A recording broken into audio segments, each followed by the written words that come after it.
Ladies and gentlemen, it's a new year. It's a new beginning. It's a new start. Right here on the Squared Circle Maniacs Pro Wrestling Podcast. My name is Johnny Bottles. Agent Provocateur on Twitter. I'm calling people all sort of foul names, Don. I don't know what got into me. You've lost it. You've lost it. Good Lord Almighty. Well, someone broke out the R word, the re-ard word. I got you, I took offense to that. To my left is Dr. Don Wynn, the neckbeard psychologist. You know him, you love him from Twitter, from the Twitterverse. Some people call it X. Folks, if you like our channel, you like what we do here, all our returning viewers, please give us a thumbs up, give us a like, give us a subscribe, a ring-a-ling on the ding-a-ling, as they say. And it helps us move through the YouTube algorithm so you can see us come up in your search results, your recommended results. I subscribe to 50,000 people on YouTube. I watch it every day, not 50,000 people or 50,000 channels. And I've got all types of content in my suggested feeds, mostly pro wrestling content, of course, because I do watch other people's shows, just to get a feel for what's going on out there and the pro wrestling zeitgeist. And speaking of zeitgeist, that's a psychological term, let's turn this over to Big Don. What do you got for us, Don? What's the first? Go ahead. I'd be remiss if I didn't say thoughts and prayers for the people in New Orleans, people in Las Vegas. That's some terrible shit going down in the world. People are just vile and evil, man, and there's no other way around it.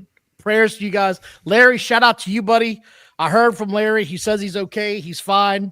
I sent out a message to him earlier that day, and when I didn't hear back from him, I got kind of nervous. Because our boy Larry does like to go out, but he was at his favorite place, Whitey, so he was safe. But I do want to give a special shout out to those folks, man. That's some terrible shit. Hunker down at Whitey's, that's where he was. Now on to some wrestling. Let's liven the mood up a little bit. Happy New Year, like I said. I'm trying to cope with what I saw last night in AEW. Cope. I'm trying to cope with it. I'm trying so hard. There's bad ideas, and then there's the book of bad ideas. And so help me God, AEW is pulling from the book of bad ideas. It just, everything they do, minor or major, is bad. Everything. It just, we're going to get into it a little bit, but I just want to put that out there first, because I know that has been the talk of Twitter all day. I don't know if you saw that or not, but everybody was like, why? And if you didn't see, Adam Copeland changed his name to Cope, and I'm going to get into that a little bit. But I want to talk about some of the other major things going on. It is the first of the year. That means that all the new TV deals for the two major wrestling networks took effect. WWE RAW has moved over to Netflix, and AEW has moved over to Max, formerly known as HBO Max. I don't know why the hell they changed it to Max. They should have just kept it HBO Max. HBO is the brand name of all their shit. It confuses Cinemax with Max because everyone called Cinemax Max for years. Denisha's got one. Let me throw it up here. Denisha. By the way, folks, super chats are open if you want to see your comments, your jokes, your snappy banter. Let's throw it up here. Throw in a few shekels in the coffers, and we'll put it up here on the screen. Denisha Lane for $4.99. Love you, Denisha. Hey, Don Bottles, your favorite is here, and tomorrow's my birthday. Y'all, we got some good news. Well, what's the good news? Happy birthday. Happy birthday. What is the good Sing news? it, Don. Sing it, Don. Happy birthday to you. Happy birthday to you. Happy birthday, Denisha. Happy birthday to you. The golden tonsils of Don Wayne. There he is. It's kind of hurting right now. I have been up late on some benders this week. He tweeted, what day was it? Monday? When you're on vacation, you've been drinking all day, and you wake up at 3 o'clock in the morning. What's there to do? Start drinking again. I'm having a good time, folks. This is the first time I've had off 2 weeks in a long time, so I'm making the best of it. But I bring up the Raw moving to Netflix and the other various moves for this. I woke up and flipped on to see what was on Netflix just to see what it had. And it was loaded with 2024 year-in review, best of, Raw review, WrestleMania countdown. It's got all kinds of content, all kinds of current WWE content. And it looks like they're loading a little bit more. They've got 12 seasons now of Raw loaded. So I was very much enjoying that. And I see your comment, John. Hold on. I see your comment, John. I'm going to get to it. Hang on a second before you go any further. Did they erase Vince from the episodes of Raw? I haven't looked to see that. I don't think they're going to, though. I don't know, man. I haven't looked that far back yet. I just want to see what was out there. That's what I was looking for. You know what I'm saying? Gotcha. Here's John JID 999 for $199. AEW and Max is only good for old stuff pre 2022. And that's what I was going to bring up. Don did a deep dive, and he's going to give us his findings. I said, okay, I've got to go back and see if this stuff was as bad as I remember. Is it as bad as the stuff today, or is it worse? Go back and look it up. It is without a doubt worse. There were no names on the show, Bottles. That's what made it so bad. It was all these, I don't know, nobodies wrestling indie on a darlings. pay-per-view. Yeah, indie I darlings didn't know, is what they were. I still don't know who these people are. And there's nothing current of AEW on this. I would think, me personally, they would have wanted to load everything from, say, 2023 first, because that's something that has happened. It's far enough to the memory bank. I don't know. That's just me. What was the name of that tag team you mentioned before we went on the air? The East Coast Connection or the West Coast Connection? I think it was the West Coast Connection. Honest to God, I can't remember. I just remember their tagline was, "This is the worst city I've ever been in." We're the hardliners on the AEW pay-per-view in 2019. Dick Slater and Dick Murdoch. That's all I want. It was awful. So I said, I got to take a look at this. Christopher Daniels was part of the Trios team that he was part. I don't know. Like I said, I don't remember what the hell it was called, man. It was Scorpio Sky and Ethan Page, I believe, and Christopher Daniels. And then Christopher Daniels bowed out, and Scorpio Sky and Ethan Page, I believe, went on to win the. No, Scorpio Sky and Frankie Kazarian and Christopher Daniels, all Ring of Honor guys, and Scorpio Sky and Frankie Kazarian were the first AEW Tag Team Champions. SCU. Thanks, Brother Fluff. There it is. SCU. SCU. Southern California, I don't give a shit anymore. University. No, it's definitely not that. No? It was bad, dude. It was bad. It was bad. Bad, dude. Bad news, dude. Our favorite backstage commentator was on the actual team, on the show, calling the matches with Sockface. That's how bad it was. Alex Marvez, the great the pickle jar-headed Alex Marvez. Mr. Pickles, I'll call him. So just to give you an idea of what's out there, we got a big show coming up with Raw is finally going to be on Netflix. I'm going to be curious if they release how many people stream that show. You and I were talking about this the other day. Raw will no longer be guaranteed to start at 8 p.m. East Coast time anymore. Live. Yeah, live. Right. That's no longer a guarantee, because when they're going to be in Europe, we looked that up. They're going to be starting at 3 o'clock East Coast time. Now, you can watch it afterwards, but live, it starts at 3 p.m. So that's going to be pretty fun to see how this all goes down. I'm curious how Netflix is going to work with WWE and how these shows are going to look. Is it going to be anything different? Is there going to be a different vibe? We got a big match coming up first thing out of the gate. Mm-hmm. Raw this past week, we've talked about it. Raw's been on coast mode for the past 2 months, it seems. It's just coasted into Netflix. Last station stop. But they gave us one of the best promos of the year. Oh, absolutely. CM Punk and Seth Rollins. Absolutely. The show did $1.596 million. It was pretty good. It was a hell of a promo. That's the only part I really want to talk about Raw. Was there anything else you want to talk about for Raw that really stuck out? Because it's been a few days now, and quite frankly, I'm just ready to get to Netflix. I think a lot of fans are. I'm just ready to get to Netflix.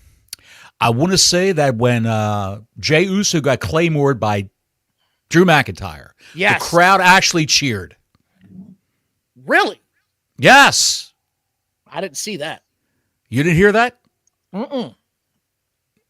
I did not, man. Matter of fact, I think you're making shit up. Oh, no. Maybe it was a fever dream. I don't know, because you know how much I hate Jey Uso. But we don't hate Jey Uso. We just don't. The work in the ring has just gotten so sloppy. It's all yeet and the theme song. That's all it is, dude. It's yeet and the theme song. That's all it is. But when he came out and it said to the New Day, let's give him a break. Let's see what what they're trying to say. Let's hear him out.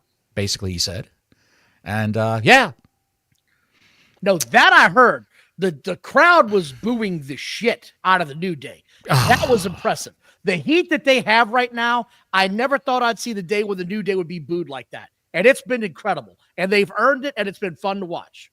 I've enjoyed it. And what's going on with our commentary teams? It's going to be Graves, I believe. Graves, and is it going to be Graves and McAfee and Cole for the first Netflix show? Or is Graves not a part of this? What will they do with Graves? I can't see having him be a Byron Saxton in the back room. And I can't see Joe Tessitore sitting on the sidelines. Tessitore's got to go to SmackDown. He's got to. Yeah, he is. But I'm going to miss him on Raw. Tessitore on Raw has been a godsend. Smooth. Dude, he has brought in new life to the show. I've enjoyed that for everything it was worth. That's all I got on WWE. We got to get to this AEW shit here because this might take a while. It might take a while.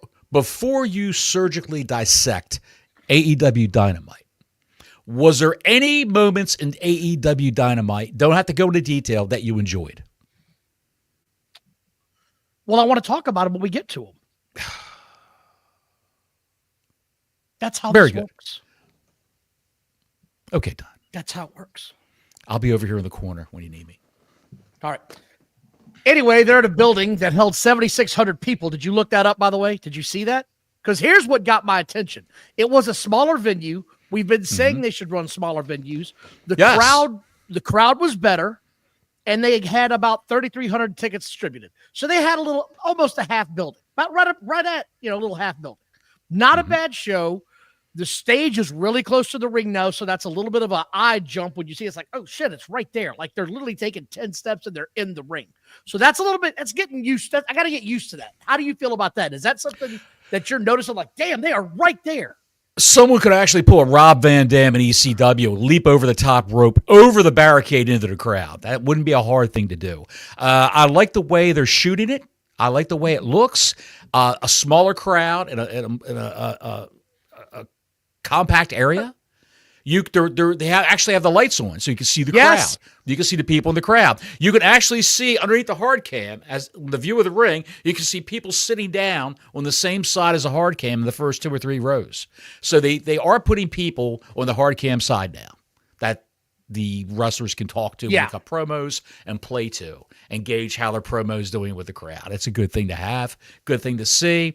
All the production going on around the ring, in the auditorium, in the arena, looks good. I think it's better than what it looked like. Way better looking product. However, the issues they have in the back, we're going to talk about it. We're going to get there. Horrendous. Don't let the horse out of the barn yet, because we're going to get there. Because when this show started, I got to tell you, I was lock the barn up. I was so excited. I don't know if you were excited. I just can't hide it. I'm about to lose control on that. What just can't fight it. Shit? What was this, Bottles? We're bringing up songs that are 60 almost years old to use. It's another open. Dude, it's another bad Tony Khan decision. It's ridiculous. If he's going to spend the money on I'm so excited. And listen, the rumor going around is Saturday Night's All Right for Fighting is coming back to Collision. Yes, that is coming back. That's been confirmed. I don't know why he just didn't license a Metallica song or license a Kiss song, like Rock and Roll or something that's a little more up-tempo, grindy guitars, metal, something more metal. I can get with the Saturday Night's All Right for Fighting on Saturday. That I did. I thought that was a cool thing then. I think it's a cool thing now. This shit was horrendous. All I could think was, are they really using this chick for a show about, combat sports? That's what we're going with. I've got the song that I would have licensed if I was Tony Khan. Ballroom Blitz by The Sweet. That's a good one. It's better than this garbage. Yes. Again, I can't say I can't say it's garbage because I like that song. I can't say it's garbage, but it's not apropos for a pro wrestling show or a sports program. It's something that would be great if you saw the 2 broke girls putting their makeup on in their bathroom, and they're playing that in the background while they're getting ready to go out. That sort of thing. This shit gets no play in the Don Wayne manner. No play. It's no play. No. God, no. And it's damn sure not going to be something I'm going to be like, oh God, I can't wait to watch my favorite wrestling show. Bring out the sisters. Let's dance. I'm so excited, and I just can't hide it. John says he could have picked any rap song from 90 to 2024. Jump around. Right. Jump around. Jump around. Would have been a better. Yeah. And just so things that I noticed, they are, of course, pimping the shit out of the streaming on Max, which, by the way, I heard the streaming on Max was better. I'm never going to find out, and here's why. I'm not sitting through all the commercials, and I'm not sitting through all the nonsense. If it's a bad match, I'm hitting the fast forward button. You and I both wait about 25 to 30 minutes to get into the show, and then we go. Sure. Then absolutely. we look it up. Thank you again, John, for the Super Chat message. Super Chat's open. Please like and subscribe. Hit that notifications button. Welcome to 2025. Let's get to the show. We kick it off with the same shit, different year. The Cracker Clan is here, and they got something to say, or at least Jon Moxley does. It is the angle that won't end. It's a promo that they cut after the little brawl they had last week, which is something different. They've never done that before, but they tried something different and failed because it's Jon Moxley and company pacing back and forth, and I got breathing hard like that. I got what he said. Oh God, Brother Fluff. Jesus, they should have done Brother Fluff Salisbury back in the mix again for $5. They should have done the Saved by the Bell version of "I'm So Excited." They should have. That would have been amazing. That would have been amazing. If you have not heard the Saved by the Bell song, if you've never seen Saved by the Bell, it was like a soap opera for teens and preteens and the it was a sitcom. 90s. It was a sitcom. Yeah, but it was on Saturday morning. Like it was aimed directly for the kids. That's what it was. Sure. So there's a character named Jesse, and it was back when everybody was like, "Don't do drugs, kids." Well, one of the characters, Jesse, was on caffeine pills, and she was apparently addicted to caffeine pills. And she was singing a song in a group or some shit, and she sings a rendition of that song that is laughably cringe as hell. It's the worst thing. I'm so scared. I've seen better acting in a 4th grade play. Shit was horrible. But thank you for that trip down memory lane. The Cracker Clan with Moxley, like I said, opens up. And apparently Moxley was in a drive-by because he was talking about dodging bullets, and there's more bullets coming from over here. And she took a bullet, and another bullet came in. What the hell are we doing here? Dude, is he in the hood getting drive-bys? All I can ask you, you've watched this for how many weeks now? I know. I'm going to ask you a couple of questions. Okay? I'm going to ask you a couple of questions. What does he want? What does he want? That's what he said. What does he want? Bullets. What does he want? To take bullets? I don't know. Why are there not more people? Why is everybody in the company afraid of 5 people or 4 people or whatever it is? You got Wheeler, you got Marina Shafir, you've got Claudio, you've got Pac and Moxley. It's 5 people. Why is everybody you got 200 people in the roster and they're afraid of 5 people? Why is that? And what do they want? And why doesn't Tony Khan just fire them all? Why doesn't he just come out and say, "You're all fired"? You're destroying my TV shows. You beat up my equipment with a pickaxe or whatever that was last week. You're all fired. Everybody's gone. You're all fired, and it's over. Tony should get his favorite song as a theme for himself. "In Love with the Cocoa." I'm in love with the cocoa. Thank you, Ashton Chevalier. That's great, man. I've read that. Was trying not to interrupt bottles. That's pretty funny. Back to the Cracker Clan. Cope is not a rebel, and Max is a king, or Mox is a king is where this comes from. That's what he says. Cope, you're not a rebel, and I'm the king. So right out the gate, you know that there is officially a name change for Adam Copeland. And I'm going to get to this because this is sort of the story that unfolded throughout the night. You can still call the guy Adam. You can still call him Adam, and we're all going to know who you're talking about. Adam of course. Cope. You can call him Adam Cope if you want to shorten it up, because I get Adam Copeland as a lot of syllables in the wrestling world. Adam Cope is not. It'll roll right off. But to just go straight Cope was one of the worst decisions I would have ever thought I'd see Edge, because that's what he wants. He wants a sharp name like Edge. Get it? See what I did there? Edge, sharp name? Yes. He's wanting something like that. They can shorten your name to Cope when you're wrestling. Cope's got him in the corner instead of saying Adam Copeland's got him in the corner. Every time Ricky Steamboat had Ric Flair in the corner, it was Steamboat's got him in the corner or Ricky's got him in the corner. They didn't say the whole name. I don't know why they felt like they had to shorten it, or they felt like they had to say his whole name every time he comes out there. Adam Copeland's got him on the turnbuckle. Adam Copeland into the ropes. No, just Cope off the ropes. It's that easy. Well, I guess in terms of marketing, who wants to buy a T-shirt that says Adam Copeland? No. Nobody. I don't want to buy one that says Cope. I don't want to buy one that got a drug problem. I wouldn't spend any money on that regardless. I wouldn't buy a Sting T-shirt. So, and they still sell them. What are you coping with in life? A shitty wrestling product. That's what that shirt stands for. That's what it should be. Cope. AEW. This whole Moxley Plumbing Company, the Cracker Clan, the Tough Guy Act, it's all got to stop. It's all got to stop. I would reset the company. Like I said last week, the week before, I'd do a Russo Bischoff reset like they did in WCW. Reset the company. We're going to have the TBS title, the TNT title, the heavyweight championship for the men, the heavyweight championship, the championship for the women, and the tag titles. And we'll even throw in women's tag titles just for shits and giggles. If you had any other belts like the Ring of Honor Championship, the Continental Classic Championship, the International Championship, you're the number one contenders for the other championships that we have now. Just get rid of it. Just get rid of it. It's too many titles. You got to be careful how you say that, because you just said the number one contender, and I thought you were going to say championship. That would be the new belt.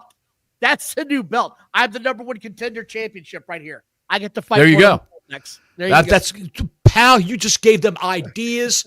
Tony Khan, honey, give me Tony Khan on the phone. Horses out of the barn. Cope and FTR cut their promo. Adam Copeland and FTR cut their promo. And here we go again. You talked about it top of the show. The sound again is just total ass. There's no way to get around this. It's echoing. It's just crackling all over the place. Horrible. I am in my house and I sound better than they do on national television. How is that possible? It's horrible. It's horrible. And they've had years to figure this out. Yes. Don't they do sound checks backstage? Clearly not. Obviously not. It's just horrible. The sound backstage. Now, ringside, you can hear Willow Nightingale urinate in the ring.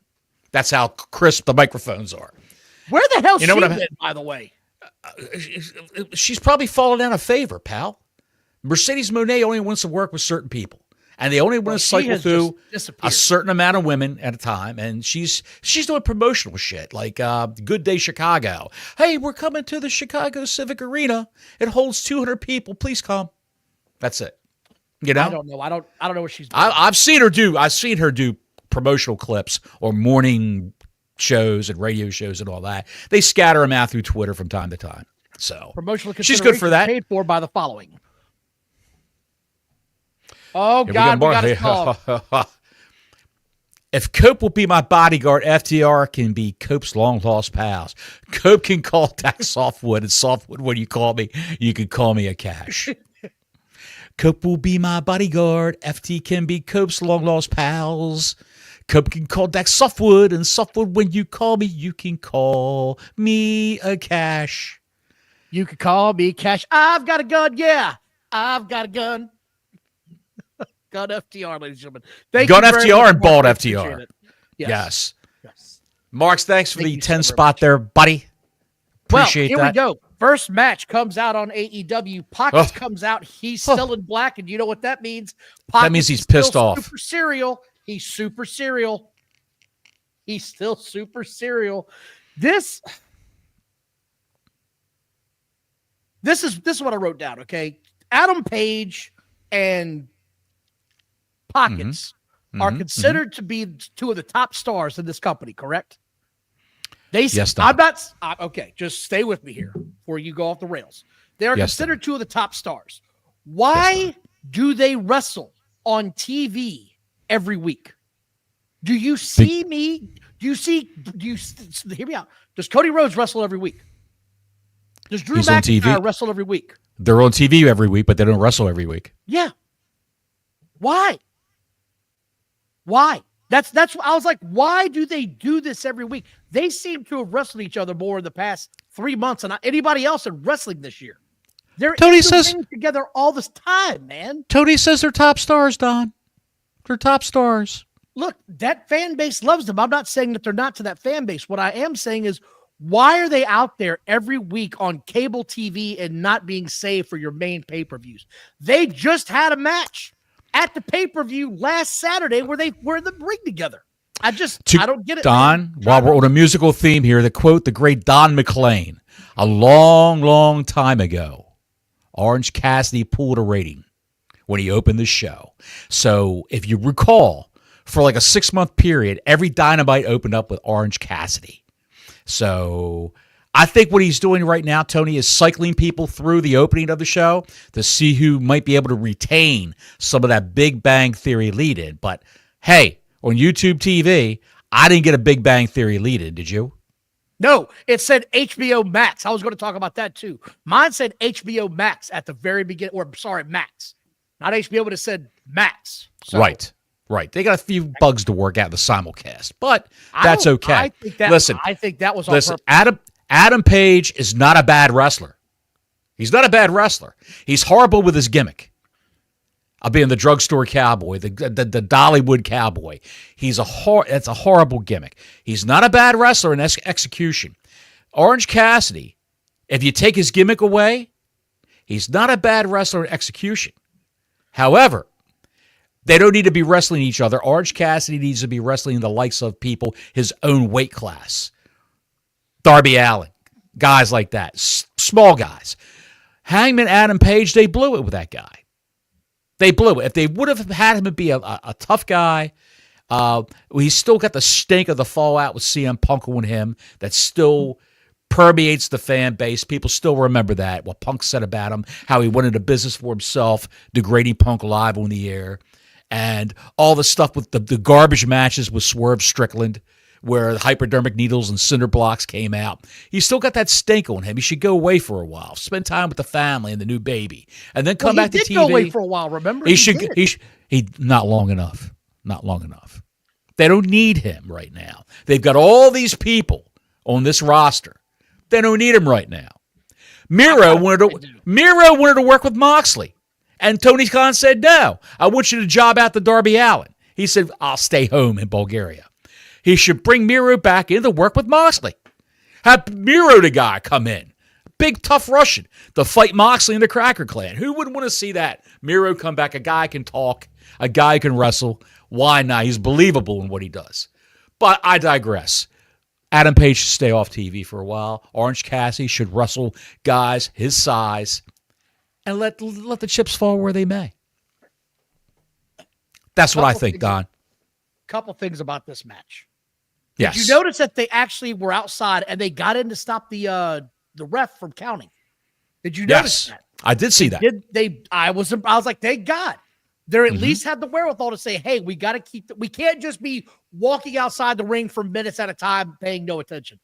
That added, at least to me, I was like, well, thank God at least they did that. Maybe they're listening to the fans that are bitching about this. Thank you. It at least did something. But then this happened.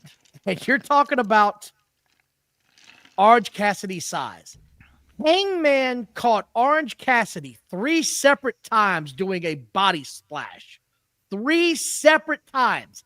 Hangman caught Orange Cassidy. Not the Road Warriors catching somebody. Hangman. Hangman is suddenly, you're going to tell me Hangman is now a humongous tough guy that can just catch you coming off the ropes? I'm sorry. That's not the presentation he should be giving to me. I don't want to see him in that role. That doesn't make any sense. What do you think he should be doing? You tell me, what do you think he should be doing? Let's break this down. Brother Fluff Salisbury, $2. Thanks for the 2-spot, Brother Fluff. I hope everybody is, hope you're feeling better. Not kidding. Paige versus Ospreay would be awesome. That's a new match. But they can't get off the Kyle Fletcher kick. They can't get off of it. They can't get off the Kyle Fletcher kick. Nope. They can't. When Tony Khan's in a rut, he's got to be in his bonnet. He sticks with it. Kyle Fletcher's his guy. The next Randy Orton, don't you know? But let's go with Adam Page right now while that's on the tip of our tongue. What would you do with Adam Page? What would his presentation be? Stone Cold? No, hold on. I don't mind what he is right now. I don't. But my issue is you're not the powerhouse lifter that's catching guys jumping off the top rope. You're not the guy catching guys coming off the apron. That's not his role. Get out of the way, reverse it, do something else. But the powerhouse is not his role. And that shit took me out of the match as soon as they did that. Sorry, it did. It took me right out of the match. I said, I don't give a shit what happens now because you just tried to convince me the Cowboy is now a powerhouse body lifter that can catch anybody coming off the ropes. By the way, thank you all for watching the show tonight. Please like and subscribe. Hit the notification button. There's a little bit more to get through on this, but when I saw that, it really caught me off guard. I was like, I can't do that anymore because he's not a monster. There was no picture-in-picture I noticed on the first commercial. Did you catch that? I didn't see picture-in-picture, as a matter of fact, all night. That was different. Usually they have it out the show. Did you watch it on Max? No. Oh, there was picture-in-picture on YouTube TV. Was there? Oh, yeah. Oh, yeah. There was picture-in-picture. No, I didn't have it here. Oh, I had it on TV. I did not have it. I had it on mine, pal. There was picture-in-picture all over the place. And even in the main event, I just kept fast-forwarding through it. I don't watch picture-in-picture. Screw that. I fast-forward through it. Go back and watch, because I'm telling you, I didn't have picture-in-picture. I might have had it in the main event. I didn't have it the first hour of the show. I can tell you that. I stopped dropping acid years ago, pal. I didn't hallucinate. It was no picture-in-picture. That's weird. There was no picture-in-picture. However, on Max, there was no picture-in-picture. That's what I'm saying. There wasn't picture-in-picture. There was no picture-in-picture. Yes, there was. I'm saying there was picture-in-picture. Oh, okay. I didn't have that on YouTube TV. However, people were saying on Max, you had full-screen commercials. I wish Cash, Ashton Chevalier, sorry to mention your name first, Canadian $5. Thanks for the 15 cents, American. I wish Cash and Lexus King were still in this. I'm just kidding, Ashton, you know that. I wish Cash and Lexus King were still in the same company. They could be a killer tag team called Wheels and Guns or something like that. Wheels and Guns. Well, you still got the Gun Brothers who can still, when one of the Gun Brothers gets hurt again. Well, they're both hurt right now, but you would have that happen. And Bald can pair up with John Moxley, and they could be the Bald Brothers. Thank you again, Ashton Chevalier. I'm sorry, but Marcus threw the entire room into a shitstorm. They're all singing songs now and coming up with lyrics to something with this. They're coming up with tag teams now. Y'all are a mess already. The first damn show of the new year. Just gone to shit in 2 seconds. Pablo, the real one, with $1.99, Don. If you ask me, half of them should go back to the Indies. You're correct, sir. You're correct about that. I would agree. You could release the entire Dark Order and let them go back to the Indies. You could release no, we're not all those Nightmare. There's too many to name. There's just too many to name. We've done this before. I'm not going down that road again. There's too many to name. I want to get to the end of this match. I like to get to the end of the show. We got a long way to go, pal. Let's dive in. At the end of this thing, it just turned into complete shit. Okay, that's sort of the main takeaway I had here. There was a sloppy beach break, 3 orange punches, and a buckshot lariat in a row. 3 of his punches got no sold, and then he ends it on the damn lariat. As it should be. As it should be. The guy weighs 135 pounds. As it should be. Then it can't be his goddamn finisher. No joke, pal. No joke. You know that, and I know that. But Neckbeard City, you heard that Guns N' Roses song, right? Neckbeard City. Neckbeard City thinks that's a great finisher. The orange punch. Tony Schiavone loves it. How's he still standing? I was hoping, Don, with Max and a new year, that we would have a new commentary team. But that's not the case. Georgia Bulldogs just lost. It happens. This thing ended in a bad way. I can't handle where this is going. They started off this year, the way they ended last year with nonsense. It was complete nonsense from the word go. The three orange punches, and then that lariat. I'm done. I said, I got to watch what's next. Jay White promo was next. Hang on a second. All I'm going to say is that that opening match could have been worse. It was, for my money, from even if it involved pockets, it wasn't completely horrible. However, it's nothing that I want to see again. Don't want to see it ever again. Terrible. Dude, I'm sorry. It was terrible. It ended on such a fart in church moment. 3 orange punches in a row and a lariat ends it. Just out of nowhere, I don't sell shit. That's it. The lariat ends the match, and they're gone. They're out of the ring. A sock face is talking a mile a minute, and where do we go after that? No replay. No replay of the finish. They don't do these things in this company. There's no replays of the finishes. They should be set up to do this. The 3 orange punches failed, and then the buckshot lariat in slow motion, and he pins Orange Cassidy. 1, 2, 3, done. Go ahead, Don. Instead, we get Jay White in the back with a promo. And I'm sorry, but his promos don't work for me, Bottles. You might like them. They're not working. I do like them. I do like him now. I do like Sling Blade Jay White is trying to do something with what he's given. He's trying to make the best of a bad situation. So I admire him for that. He's a good wrestler. I'm in the casino gauntlet match, and I'm going to get you. I'm looking at you, Wheeler Useless. Bang, bang, bang, bang, bang, bang. I'm done. That's his entire promo now. I'm done with it. Every time. Same shit, different day. Every time. The Acclaimed come out, and there's no rapping. For the love of God.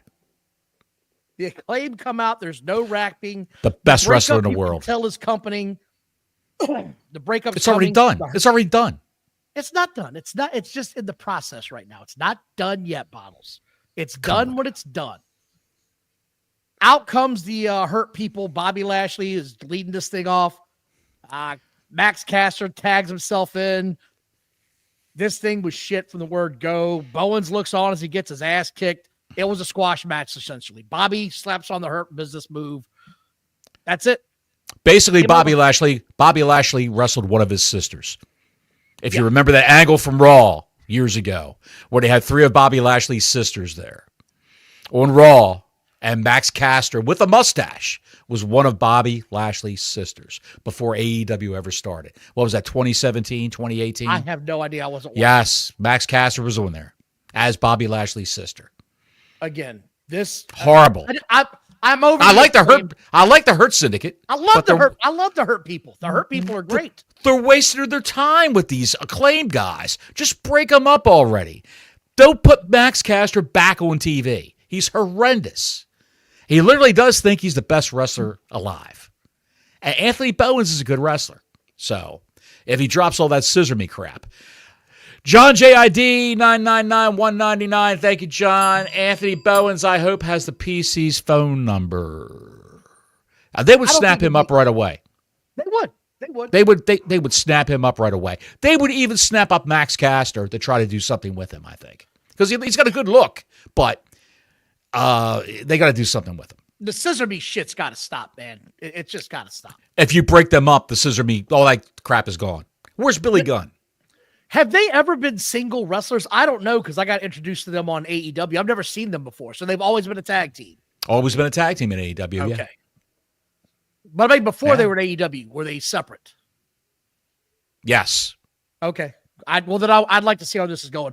Swerve interview, and we're going to talk about this in just a minute, because help me out here, Bottles. Nothing Swerve said really caught my attention at all. No. Okay. No. I'm going to give you something here in a minute. And when I do, be prepared, okay? It's going to be some praise coming your way. I don't want you to fall out of the chair. Okay. I need you to be ready for this. Julia Hart and Jamie Hayter have a match, and I said, why is this shit a thing? Why is this happening? Why am I being subjugated to this thing? We get 3 hair pulls out of the beginning of the match, and I said, I can't deal with this. I don't want to watch this. And did you hear the announcers on this? One of the announcers says, why is Julia Hart coming after Jamie Hayter? And the other one says, I don't know. And then the other one goes, when she does the spot on the ramp, remember, Jamie Hayter hurt Julia Hart's back all those months ago. No, she didn't.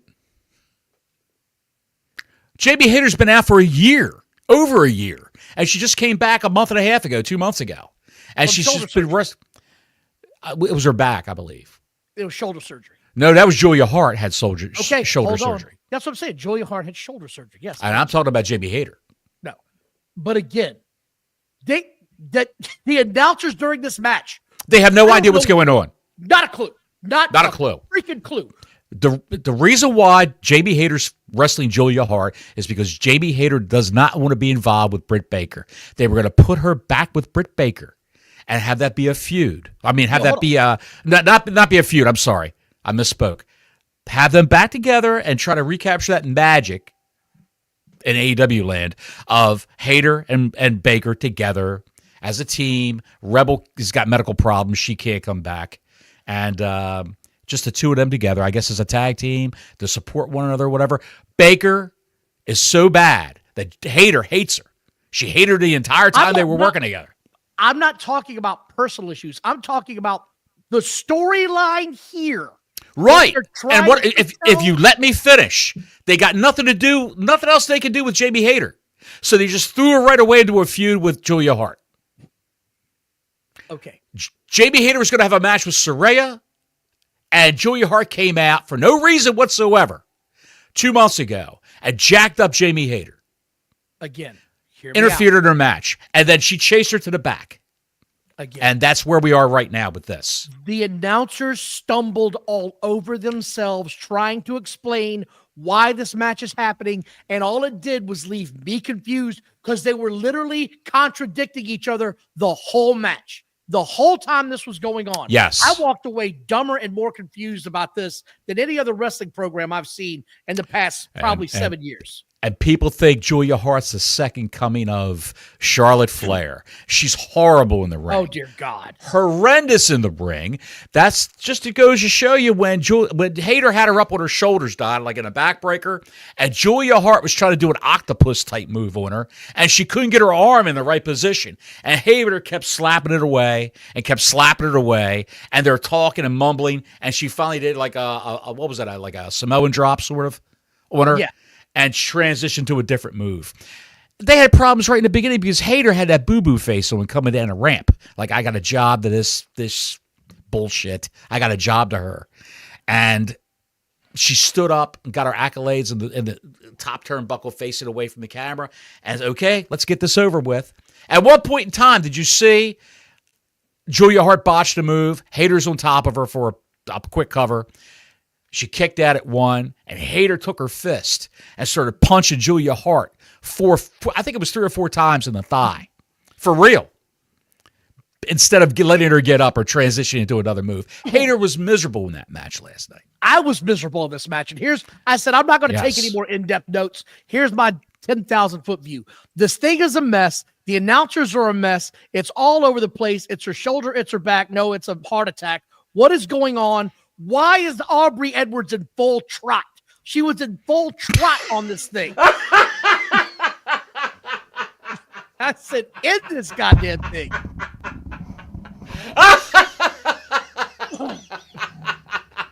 It wasn't a canter. It was a trot. She was in a full trot. The horse is out of the barn. Dude. Good Lord Almighty. Are you...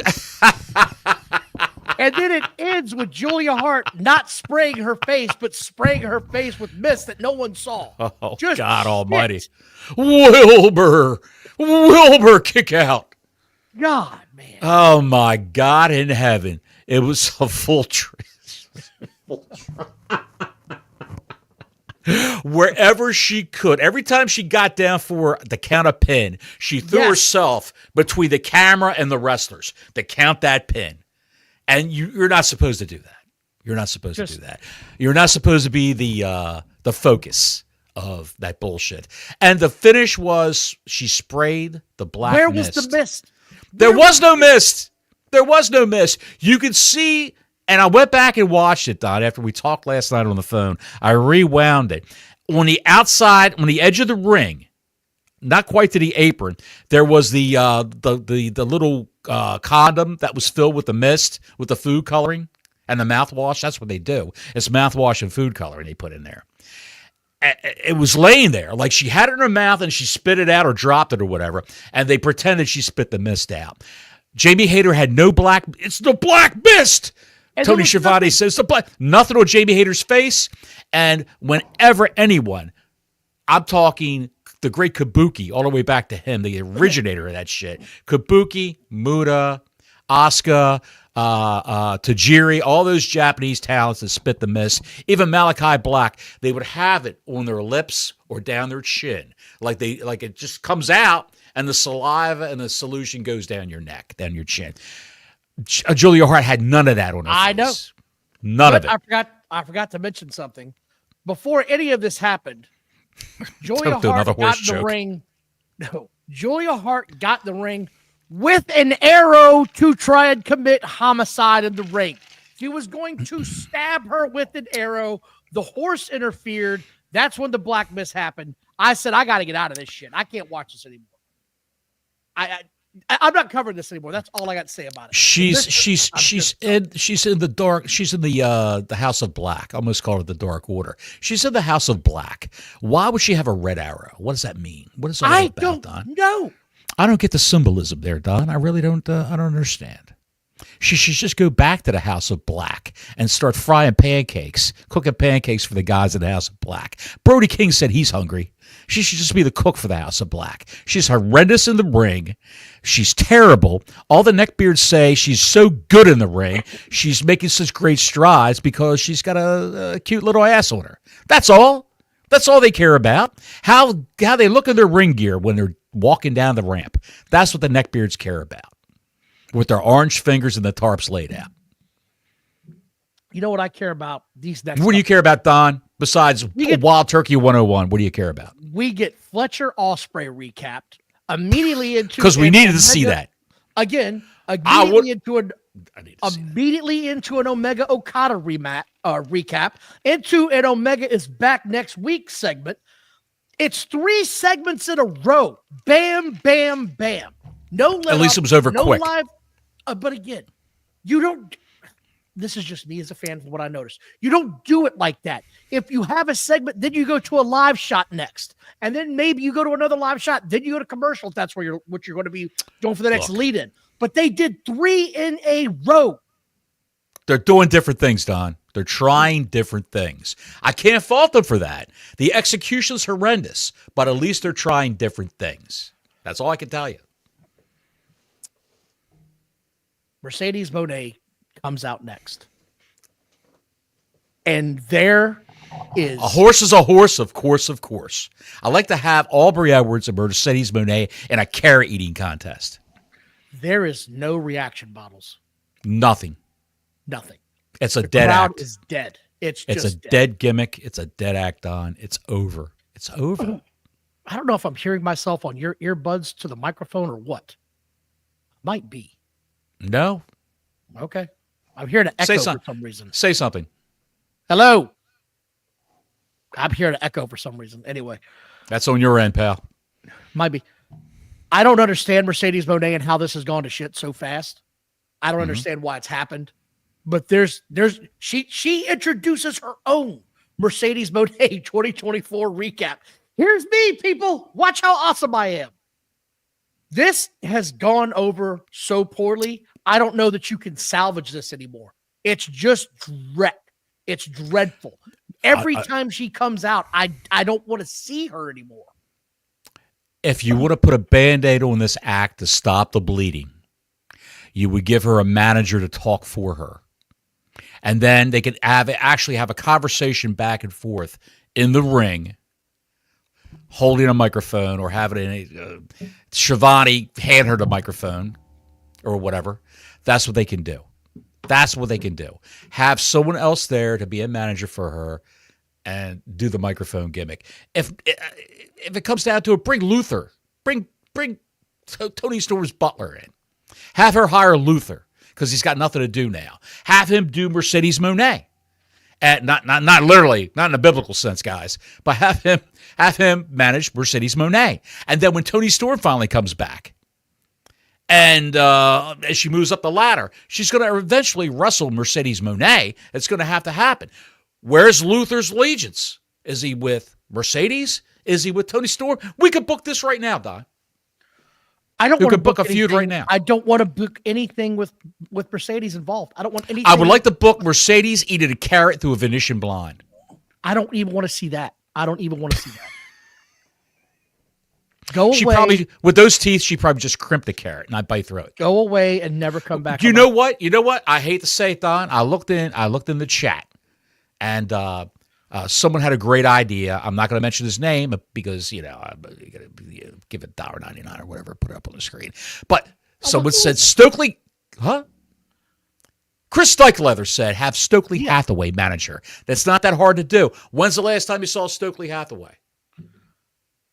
It's been a while. It's been a long time. Well, I'm going to throw him up there just because my man was in the hospital and watched our show, and I felt like we owed him for that. So there it is. When you're in the hospital and you're watching the show with double pneumonia, I'm going to give you a little bit of leeway on that. When you're spitting up parts of your lung, we'll give you a little leeway. Stike leather. Don't let it go to your head. I don't ever want to see her again. She can go away. Bastard. Just like Alex Marvez is on my screen next. Another guy that I don't ever want to see again. With Undisputed, they're back. And I need you to explain this to me because I can't wrap my head around why are the three faces beating up the heel? Where does this make sense from a wrestling standpoint? Three faces jump one guy and at World's End. Yeah, and now MJF is a heel? MJF should still be the heel after he got jumped. It just doesn't make any sense, Bottles. This is that backwards booking shit. It's awful. It was three guys with skinny arms standing around wondering why they can't wear armbands. They keep sliding down. That's what the whole intent of the whole thing was. Kyle O'Reilly's happy he's there. He's glad that they showed his good arm on TV and not the bad arm. And Roderick Strong is just happy to be able to work with his wife so they could carpool together. Don Bottles Armando Estrada for the new bloodline. That's what they should do. He was the quote William Regal, he was Umanga's manager. So why not bring that guy in? That would be a stroke of genius. He's a restaurateur now, don't you know? He owns his own, I think he's got a couple restaurants. He saved his money in WWE. That's what he's doing right now. But hey, they sent him a Happy New Year card. Did you see that? No. Oh, Twitter. He put it on Twitter. A post from this guy on Twitter. Out of nowhere. He got one of those Legends Happy New Year cards. Yes. So apparently, I wouldn't be surprised if they're going to bring him in, sign him to a Legends deal, have him go and cut promos for the new bloodline, and go up against Paul Heyman. It would be fantastic if they did that. But anyway, getting back to... Thank you again, Warrior. Thanks, Warrior, for the $1.99. Thank you so much. Because this is where it goes wrong. Roderick Strong versus Jay White versus Swerve Strickland. And I wrote down... You know what just came to me? Hang on a second. Hang on for a second. Going back to Mercedes Mone, she cut a promo that she's going to be wrestling Mina Tits McGee for a belt that's not even in the company. It's not even in the company. I know. Why cut a promo for that? If they give her 3 belts to lug out on TV, I'm going to pull an Elvis. I'm going to shoot my TV. Dude, I'm not talking about Mercedes anymore. I blocked part of it out. Let's go back to the Legion of Skinny Arms. Because I said, this is what I wrote down. Let's get this huge circle jerk over with. Wow, that sucked. Here comes Roderick Strong, White, and Swerve. Bottles, something's wrong. Something's off with Swerve Strickland. The aura is gone. The crowd didn't react at all. It's gone. He's not in the title. He's not in the title picture. Why wouldn't that guy be challenging Moxley? Why wouldn't he be involved with Moxley? He was the AEW champion for months and months. Why wouldn't he team up with Hangman Page and Sling Blade Jay White and try to wrest that belt from John Moxley? Why wouldn't he want to do that? Instead, he's cutting nonsensical promos backstage against Ricochet. And Prince Nana is just doing his thing, pushing his coffee and doing the little dance. The easiest job in AEW. Which, by the way, that actually got the crowd involved when he started doing his dance and singing and saying whose house. That actually got the crowd involved with this. Yes. It brought a little life to the crowd. I have a question for you. Yes, sir. Why the hell were Roderick Strong and Jay White both teaming up to beat Swerve Strickland? Why was that the go-to to start the match? I have no idea. I'm very confused on a three-way when you go, we're just going to start kicking the shit out of this guy together, and then we'll figure the shit out later. It just didn't make any sense to me. I've never seen a three-way start where all three faces to him and go, let's kick this guy's ass. All right, let's do that. Who knows? Who knows? It's a psychological letdown. It makes no sense, man. That's all I'm saying. Who books this shit? Tony Khan. Who's the agent for the matches? Don't know. Pablo, the real one, Don, with another super chat, $4.99. Hey, Thank you, Pablo. Roddy just lost, so why is he in the match as number one contender? You know he's going to take the pin. Lazy booking, pal. We say that all the time. This is all lazy booking. It's just connect the dots, fill in the blanks. It's like playing Mad Libs. You ever play that game at a party, Mad Libs? Yeah. It's the Mad Libs of wrestling booking. Hold up. Keep it up there, pal. Watch that timer. Got a timer on these super chats? Yeah. Okay. They got to get their money's worth, pal. Yeah. I don't understand. I don't understand why this is happening. I don't understand why they jumped them. And this is the part where I said, okay, they got to hurry up and get over with this. They go to a commercial break. I broke my living room. Third wall's done. They literally go into a commercial break. I don't have picture-in-picture. That's what I'm trying to tell you now. This is what was really noticeable.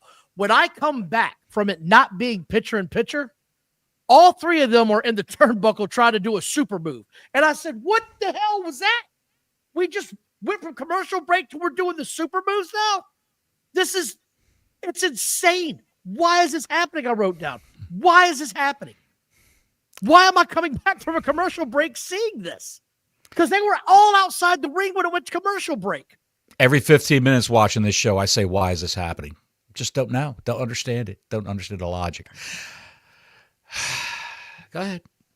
Get to the meat of the matter. Get to the big part. Here it comes. Ricochet is outside the ring. I'm sorry. Swerve's outside the ring. And Ping Pong shows up with a pair of scissors and goes straight Sid Vicious on his ass. We have that angle back. We're going to use a real-life situation from WCW where Sid Vicious stabbed Arn Anderson in a hotel 17 times. Now they're going to use that as an angle. Ping Pong starts stabbing Swerve on the outside of the ring. He's taken out of the match. Roddy White eats the pin from Jay White back in the ring. Swerve is now bleeding everywhere. Ricochet pulls up on him and gets a "you sick F" chant. I'm not going to say the word, but that's the chant they get. He beats up Nana, throws Swerve in the ring, beats him up some more. This is the best thing Ping Pong has done since he's gotten to this company. You're was exactly the best thing he's done. Turning him heel. I really like this. Turning him heel, which wasn't programmed by the company. The fans turned him heel because they hate him so much. He's so awkward. He's so cringy. He's so terrible in promos. He's good. He's a good gymnast. That's about it. Everything he does in the ring looks like it doesn't hurt whatsoever. It's like he's being hit. He's hitting his opponent with marshmallow kicks. It's horrible. But this is good. They should have him be a psychotic wrestling Andrew Tate. That's what they should be. That's how we came off last night, and I bought him. He was dressed like the nerd in 8th grade that got his head swirling every day, and I will believe that. Mark gave us $10 earlier. I'm throwing this up there. AEW is fond of murder. God knows. Yes. So indeed. We went from a murder scene to a straight comedy act in the back because it's a Jeff Jarrett hour. This is what Jeff Jarrett's friends are saying. Have you seen Jeff Jarrett? We haven't seen him all day. He comes walking from 3 feet away into the camera shot. We haven't seen Jeff Jarrett all day. Here he comes. Jeff, what do you have to say? He says, have you guys seen Karen? I've been trying to talk to her. We haven't seen her. Here she comes from 3 feet away. What is happening? Are they in a goddamn vortex backstage and can't see each other? It must be sharp corners, right? They're like 2 feet away from sharp corners where they're turning a corner. Oh, there he is right there. There's Jeff. Yeah. Dude, they literally took 3 steps Buddy. and were in the frame. What the? This is twice they've done this. FTR a couple weeks ago. There's somebody trying to commit murder 10 feet away. Why is Jay Lethal? Why is Jay Lethal still employed? Why is he still there? Any of this happening? Why is Satnam Singh, that big pin-headed giant, standing in the background behind Sanjay Dutt and Jay Lethal? Why is he still employed? It's just unbelievable. He's wrestled 1 match or 2 matches since he's been there. And we all say, why is Omos employed by WWE? Omos is over in Japan. He's one half of the Pro Wrestling Noah Tag Team Champions now in Japan. He walked into Japan like Andre the Giant. People are jumping out of the way. Did you see that? The videos? Yeah. People are jumping out of the way in Japan. His head's rubbing across the ceiling of hotel rooms. Omos. People they're amazed by Omos. Satnam Singh comes out. Who the hell is that? Look at that freak. Doesn't do anything. Pablo the Real One for $1.99. Not gonna lie, Ricochet's segment is the best part of the show. Pablo, I gotta agree with you. It was a great segment. Great segment. And it actually elevated Ricochet, and it's a feud that you want to see. Swerve versus Ricochet. I'd like to see that. If Swerve can get back up to the way he was. Well, when you stab a son of a bitch with a pair of scissors, it kind of creates some animosity. So you got my attention, at least on that one. That would piss somebody off, Don. Yeah. We go from Jeff Jarrett to Mariah May, and I said, no, just no. I don't want to see her segments anymore. I don't want to see anything she does. It's horrible. It's horrible. She's horrible now. We come back, and Jeff Jarrett is in the ring with his boots, and he's got a huge announcement. And his announcement is, and it's not a bad segment. Don't get me wrong. It's not a bad He's segment. good. Good promo. But he says, I'm not retiring. You know what I want? I want another title. I want to get the world title. What is going on? What are we doing? I'm telling you right now, this is where you and I differ. Because I think a Jeff Jarrett versus Jon Moxley feud would liven, it would freshen up both guys. It would be it's something different, Don. It's something different from all the flippy bullshit and all that other crap that goes on with the scissors and the chairs and the broken glass and all that. It's something different. I don't want to see Moxley involved in this, but it's a fresh matchup. Give me a fresh matchup, something I've never seen before. That's all I ask in this company. Nope. Give me something I've never seen before, or I'm going to be like this dog over my shoulder, sound asleep. I don't want to see a 57-year-old man in the ring wrestling for a championship. Hogan was 49 when he got his last world championship in WWE. Sure. And it was for a month, but it sure because it's Hulk Hogan. You know who Jeff Jarrett isn't? He's not Hulk Hogan. This is awful. This is an awful idea. He could have said, I'm going to get another championship and gone after any of the other 3 bullshit titles that mean nothing, and I could have possibly gotten on board with that. Him in the main event at a pay-per-view is not something that's going to draw my ass to pay money for. I'm never going to pay. Or any of those main events on these pay-per-views any good? This is something different. This is something new. You got Adam Copeland, 51 years old. He's going to be facing Moxley eventually for the world title. And I don't want to see hang on a second. You've got Shelton Benjamin's 50 years old. He's only 7 years younger than Jarrett. Bobby Lashley, 48, 49 years old probably by now. And he's going to be facing somebody for a belt, for the major belt. They got all these big names. And notice the focus of this show. The focus of this show, all the big spots are all WWE guys. Yes. That's the other part. Why aren't they making their new stars? They don't know how. Hold on. Here's my thing. We get the Hook segment. Yikes. Don't need to see that again. Thank you very much. Don't need to see. Thanks for horrible. playing. Horrible. Bottles guy Hook. He loves them, ladies and gentlemen. Here's an idea. There's this guy they have called Powerhouse Hobbs. Big black guy. You might have heard of him. He's in a squash match where he kicks the shit out of 2 guys. Which was a good thing. Call me crazy. Maybe put him with the hurt people if he can't talk and push that guy to the moon and make him your world champion. Just an idea. Make a champion out of one of your guys instead of using all these ex-WWE commodities. Just a thought. John JID 999 with another 199. They all have big names, but matchups are some ass. Yeah, sometimes it's not exactly the best mix of the big names together. Well, here's the thing. You know what kind of a match you're going to get with Jon Moxley every time. You know what you're getting. It's going to get on the floor. It's going to spill everywhere. It's not going to be in shit. And it's going to be garbage and bloody within 10 minutes, if that. Mm-hmm. Right. You're exactly right. But this is something new, Don. It's something fresh. Something totally fresh. And Pablo, the real one, $4.99. Thank you, Pablo. Hey, Slapnuts almost killed TNA. Let him kill this promotion. Let him take it out behind the barn like Old Yeller. Put a bullet in its head. It's a rabid promotion. Look, I think if you had a real booker booking AEW, it would be better than what it is right now. It might be on a par with TNA. And this is not. I can hear Jimmy. I can hear Jimmy.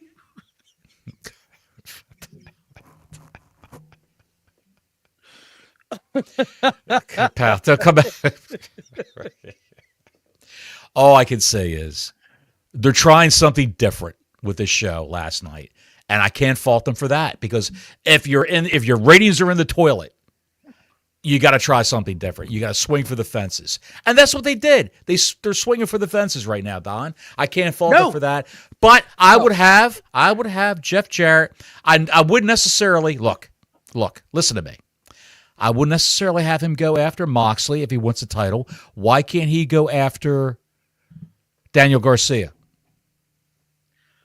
I don't want to see that guy, but that's fine. Go after that guy. Why can't he go after Okada? Why can't he go after? Oh, for God's sakes! Now we're on cloud nine. Because look, man, they're not going to wrestle those kinds of matches that Jeff Jarrett could wrestle or will wrestle. They're going to do all their shit, and that's the problem. Is they don't want to listen to a veteran and slow it down and make it matter. Because I am convinced Okada could give me a good match if he'd slow his ass down and sell. If you're a professional wrestler, you should be able to work with anybody, any style, to be a true professional wrestler, and not just a flippy-floppy, no selling strong style bullshit. Am I right? You're right. I agree with you. Powerhouse Hobbs, like I said, has a smosh. Hobbs, they're sleeping on Hobbs, Don. Hobbs is a guy. They are. He needs to join the Hurt Business. MVP, as I tighten my microphone up, needs to take him under his wing and say, hey, dude, you're in. Have him come out and beat up Ricochet for shits and giggles. Which brings us to the suffering succotash moment of the show. That was as cringeworthy as you could possibly hope in 2025. Marvez is interviewing Big Bill and Low Plains Drifter in the back. And Big Bill looks over and yells at Rated FTR that is literally 3 feet away. They're 3 feet from them. It's not like they're across the room. They're not across the way over here in my house. They're 3 feet. And Rated FTR comes over, and Cope, as he is now being called, which is stupid, which I have said, comes over to talk to them and says an insult to Low Plains Drifter. And then goes to Big Bill and says, oh, yeah? Well, your face is stupid. And walks away. I was waiting for him to say, I know you are, but what am I? This was as bad, as cringy, as horrifically nerdy as what I called you and said, you're not going to believe what Adam Copeland just said to Big Bill. Yes. It's the worst line since Suffer and Succotash. Hands down, was I wrong? It was Pee-wee Playhouse cringy. That's how bad it was. It was horrendous. In the same night that Adam Copeland decides to go by a different name, he utters an insult that is said on second grade classes. Your face is stupid, Johnny. Oh, yeah? Well, kiss my butt. That's what this was. I think Low Plains Drifter and Big Bill could have mopped the floor with those 3 guys. Big Bill is just, I don't know why I have no idea why Big Bill's got to play. I don't know either. Such an idiot in this when he could be the heavyweight champ tomorrow. I would push that guy. He could talk. He's got a great look. He's huge. He would be my Hulk Hogan, and I would push him to the freaking moon. I disagree with nothing you said, but I must say it again. Your face is stupid. This whole so's Adam Cole, so's Cope's bald spot. I just couldn't believe how bad this was, man. I just couldn't. We didn't get the MJF segment. And he even mentioned it took all three of you guys to beat me up. Again, who's the face? Who's the heel here? That it just. This is another one of those promos that was cut after World's End. Yes. After the pay-per-view. Backstage. But I did write this down because he's clearly going for the title. We got another guy saying he's going for the title. Easy on the yelling. Like it's just, he was over the top with the yelling and the screaming backstage. And it doesn't help because this company's sound is so shit. We then get to the Cracker Clan coming out. Wheeler looks like a sickly child. He does. Why is it that the chick, Marina Schaefer, has more back muscles than Wheeler Useless does? Wheeler Yuta looks like he was trapped in a Vietnamese tiger cage in Phnom Penh in 1968 for about 90 days. He looked pale.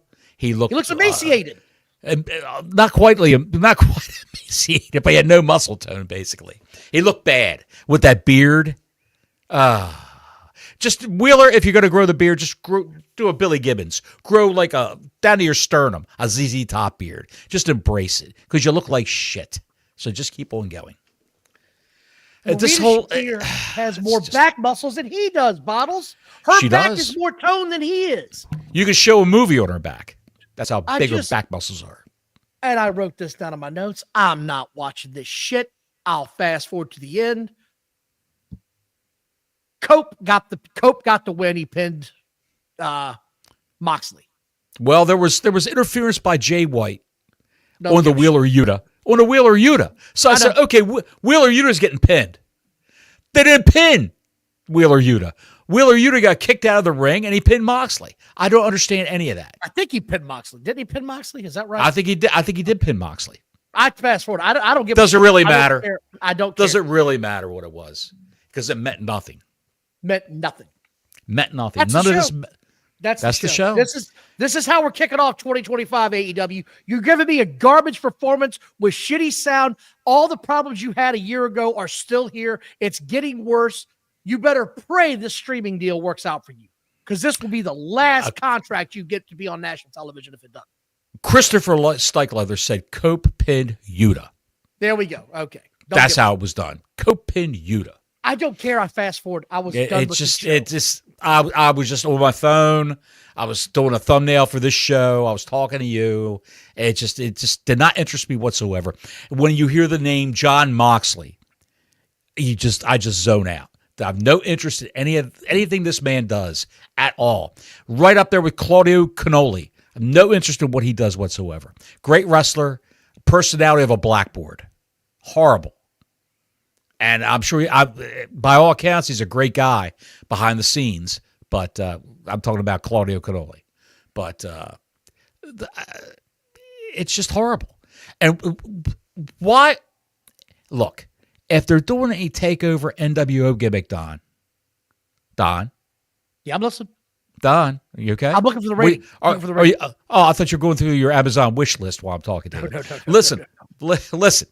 If you're doing a takeover gimmick, why would you take other people under your wing? Bring other people into your group. Have a small army. Have it up to 10 people. Why wouldn't you do that? People are disenchanted with AEW. People aren't getting a break with AEW. Bring them into the Moxley fold, the Cracker Clan fold. Why would they do that? But no. 5 people. 5 people in a company of 200. And they're paralyzed with fear from these 5 people. They're scared of Marina Shafir. There's no ratings yet. So you won't see them until tomorrow. No, you won't. Because of New Year's Day. I just want to put that out there. But yes, that's the show. I don't know what else to say about it. I have no hope with this show anymore, Bottles. None. I got a lot of hope for Monday Night Raw. We're going to get a WrestleMania season. We got a Saturday night's main event. I want to say, is that next week or the week after? I think it's the week after, right? The 14th. I think it's the 4th. No, not the 14th. The 7th is it's the middle Saturday of January. Yeah, the 18th. The 18th. Okay, the 18th. Yeah. And the best part about that is, that Kevin Owens is going around with the Winged Eagle belt, defending it at house shows as the correct WWE champion. So that's going to be entertaining. I'm wondering if he's going to come out with a new title. There's a rumor going around that there's going to be 2 new WWE titles introduced. Not introduced, but replacing the Universal Championship and the Women's Universal Champion. New designs. Yes. So supposedly one of them may be centered around the Winged Eagle, like an updated version of that. So there's hope for me. There's hope. The Kevin Owens Cody Rhodes feud, I've just completely zoned out on. Completely forgot about it. I have no interest in that whatsoever. The 3-hour Raw that's coming up on Netflix, I'm curious as to how that's going to be presented. If it's not being presented like a pay-per-view, then it's going to bomb. It's got to be presented like a PLE. And the 3-hour SmackDown, who are you moving to SmackDown? I don't know, but you've got to do something. Cody is going to be on SmackDown, or is he going to be on Raw? I don't know. Maybe they're going to be on both. I really don't know. Would they put Gunther on SmackDown? I'd say you have to take Priest and put Priest and Gunther on SmackDown. Maybe. You have to shoot Damian Priest to the moon now as your number one babyface. No. Why? No. Why? No. Put Yeet Face over there and let him do that shit. Do that. The crowd. You can't. They want all the Bloodline members. Netflix was all the Bloodline members on Raw.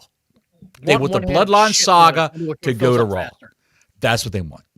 Okay. You keep it on both. A little bit here, a little bit there. That's all I'm saying. Doesn't have to all be on one channel. Bottles, that's all I've got today, pal. Bring back Armando Estrada. You got anything else? I did say that Omos is one half of the GHC, Pro Wrestling Noah Tag Team Champions. He's the talk of Japan wrestling right now. And he made a big splash over there, pal. The entire week he's been there. And I think it's a great thing that they're doing with him. To put him over there, let him get seasoned with guys who can wrestle and see how he can present himself. It'll be an attraction. Bottles. If he can't get seasoned with all the years of the WWE and the professionals they have there, you're not going to get that guy seasoned at all. He is all I can say is it is a case of him. He was at NXT. And Vince was touring NXT with Pritchard. And he saw Omos training. He said, God damn it, pal. Look at that guy. Bring him up to Raw. And he wasn't ready. But they put him on Raw anyway. And that's the story of Omos. Have you ever had boiled chicken? Yes, I have had boiled chicken. He is boiled chicken. You can put whatever the hell you want on boiled chicken. It's still going to taste like ass. There's nothing you can do with boiled chicken to make it taste anything other than ass. Don, I don't like what I'm hearing. Let's switch to a happier topic. Eva Marie filed for divorce from her husband of 10 years, Jonathan Coyle. She's no longer Eva Marie Coyle. She's Eva Marie. Have you heard this story? Eva Marie. Bring her back to Raw. AJ Francis, the great top dollar from Hit Row. Yes, I did see. Hit Row. Yes. AJ Francis was not going to sign with TNA last week. He says he's going to explore my options elsewhere in other companies. He was an AEW World's End pay-per-view, touring backstage with Tom Petrock, the great Baron Corbin by his WWE slave name. And they toured the confines of AEW and saw how it's run backstage. AJ Francis announces he's re-signed with TNA Wrestling after exploring major opportunities. Yes, he said that's a shit show there. I don't need to see that ever again. Tom Petrock is looking for. He says anybody's doing a horror movie or a movie, count me in. So he's trying to get into show business somehow that way. There's another Fatu brother, Jimmy Uso, just I don't want to talk. Please don't, because I saw that story earlier. That guy will say anything to get his name in the news. I'm talking about Samson Fatu. Fatu, a different Fatu brother. This one looks like a Samoan Herman Munster. You have to see this guy. I will put his picture on the screen. Have you seen Jay Cargill on the set of the movie she's filming? Yes, I have. That was fire. Covered in blood. Maybe I should post this. Look to me. Put it up there. I am going to put it. Why you got to yell at me? It Why looked you got to amazing. yell at me? I'm a sensitive fucking man, okay? Whoops, I said the wrong word. Boy. Sorry, pal. There she is right there. She looks like $1 million. she looks like either a murder victim that came back from the dead, or she's the villain in this thing. Maybe a female vampire. Who the hell knows? She looks great. Looks good. Looks good, Don. Let's see what else we got here in sundry wrestling news. Oh, they're already advertising January 15th AEW Dynamite, Don. Have you heard this? It's called Maximum Carnage. We're doing more named. Okay, I'm done. It's Maximum Carnage, Don. Jon Moxley defends his AEW World Championship against the winner of the Casino Battle Royal, or whatever it is, a Casino Challenge, or whatever the hell, the Casino Circle Jerk. That's what's happening there. And last night at AEW Dynamite, 2 spouses were backstage of the wrestlers. Not spouses. No, sir. Not spouses. Not spouses. Why do you say that? One's a fiance. The other one is a spouse.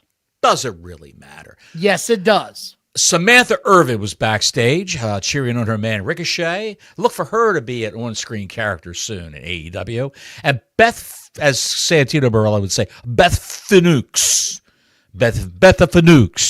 was backstage, cheering on her husband Copeland. Copeland. I can't. I want to thank everybody for watching. Please like and subscribe. Hit that notifications button. Everybody have a great weekend. I know one guy that would be with you today. He'd watch our show today. Who would it be? Who would be watching our show today? Who would it be, Bottles? I think. Until next week, Gordon Soley saying so long from the Sunshine State.